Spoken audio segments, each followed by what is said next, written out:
બોલો ગાઈસ, કેમ છો? બધી મજામાં જશો? એકવાર ફરીથી મારા મિની બ્લોગમાં તમારું બધાનું સ્વાગત છે. આપણે જવાનું છે ચોરવાડ, તો જાય ચોરવાડ તો બન્યા રહેજો બ્લોગ. પછી આપણે ફાઇલની ભાઈ નીકળી ગયા હતા ચોરવાડ જવા માટે. આપણા મયંકભાઈ ને પ્રકાશભાઈ અહીંયા બેઠા છે. શું કહેશો પ્રકાશભાઈ? હાય બધાને મિની બ્લોગમાં સ્વાગત.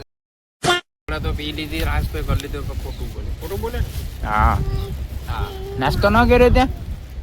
કે પ્રકાશ મામા આવે તો નાસ્તો કરી લીધો. 2,000 years later.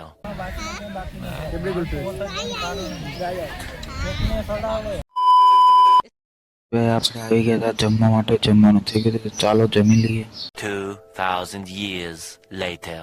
ફાઇનલી આપણે આવી ગયા હતા ઘરે અને કપડાં વપડા બદલાવી અને આપણે આપણો મિની બ્લોગ અહીંયા પૂરો કરીએ. તો લાઈક, શેર અને કમેન્ટ કરવાનું ભૂલતા નહીં. મળીશું આપણે એક મિનિટ ટૂંકમાં. Bye bye.